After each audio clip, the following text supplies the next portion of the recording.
Então, chegamos ao nosso último assunto da revisão, um assunto mais fresquinho na memória de vocês, que é sobre Brasil Colônia. Foi a aula da semana passada com o professor Rodrigo e a gente só vai revisar alguns pontos principais desse assunto. Então vamos lá. O que a gente pode iniciar sobre Brasil Colônia é o conceito de que o Brasil e a América estão inseridos no contexto das grandes navegações, da expansão comercial europeia, da tentativa de encontrar novos territórios e novos metais preciosos para tentar abastecer o continente europeu. Então a gente vê que o Brasil está mais ou menos situado nesse contexto. E que, ao mesmo tempo, a gente encontra, principalmente na América, uma população aproximadamente de 100 milhões de habitantes de nativos, e no Brasil a gente encontra uma população estimada de 3, 5, 6 milhões de habitantes. Todos de tribos indígenas bem heterogêneas, bem diversificadas, cada uma delas com uma porção no litoral do Brasil ou no interior, e elas tinham uma tradição cultural muito diversificada. Por isso que a gente diz que aqui no Brasil o que vai caracterizar muito mais é a presença de dois troncos linguísticos presentes desde o litoral até o interior da Amazônia, que seriam o tronco tupi-guarani e o macro-jeje ou apenas jeje. Então, esses grupos étnicos indígenas, eles estão localizados ao longo do Brasil, estavam localizados ao longo do Brasil antes mesmo da chegada dos portugueses. Eles tinham sua própria cultura, tinham sua própria língua, tinham a sua própria forma de organizar a sociedade, de forma de estruturar-se e ocupar o espaço onde eles viviam, e isso era muito diferente e perceptível para os portugueses. Percebam que a gente também começa a construir o conceito de descobrimento. A gente parte do princípio que todas as terras aqui foram descobertas pelos portugueses, pelos europeus. Porém, isso não é verdade. A gente vê que não houve um descobrimento. Houve sim uma relação. Houve uma relação de encontro. Você tem o encontro de uma cultura europeia com o encontro de uma cultura tupi-guarani, uma cultura indígena, ou seja, são culturas diferentes, culturas distintas no mesmo território. O que vai entender como descobrimento é a visão do branco, é a visão do homem europeu em relação às terras recém-chegadas. Por isso que a gente vai aos poucos desmistificando o conceito de descobrimento para o conceito de a chegada dos europeus, a chegada dos portugueses e, posteriormente, a conquista e extermínio, genocídio dos europeus em relação às populações nativas.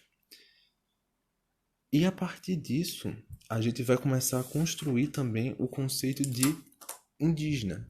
Aquele indígena que é visto por uns europeus como bonzinhos, próximos, que não são selvagens, que não são maldosos com esses europeus porque souberam abraçar, ficar do lado dos europeus, e os indígenas que são o oposto a isso. Então, a partir desse primeiro momento, antes de um processo de colonização, vão existir essa visão que os europeus vão ter sobre as relações indígenas, sobre aqueles que eles podem confiar, aqueles indígenas que são os indígenas bonzinhos e aqueles indígenas que não se deve confiar, que são os tamoios, que são os mais vamos dizer assim, eles são os mais selvagens, eles são os mais agressivos, eles são os canibais, eles cometem atrocidades. Então percebam que os europeus eles vão começar a construir essa diferença. Por fim, o que a gente pode trazer de revisão para vocês é também vocês focarem em como a administração portuguesa demorou muito tempo para colonizar o Brasil. Isso só foi possível a partir de 1530 com as capitanias hereditárias e posteriormente com a introdução do açúcar. O açúcar e o aspecto econômico que o açúcar iria dar. Por isso que a gente vai ter o sistema que a gente vai denominar de plantation, que são os grandes latifúndios, a monocultura do açúcar, a mão de obra escrava e uma sociedade hierarquizada a partir do senhor de engenho, seus familiares e a população que vivia naquele engenho. Então você perceba que toda essa organização vai estar pautada a partir de 1530, 1534, aqui na cidade de Recife e Olinda, a gente vai ter o próprio Duarte Coelho trazendo as primeiras mudas de açúcar e meio que organizando o plantio aqui.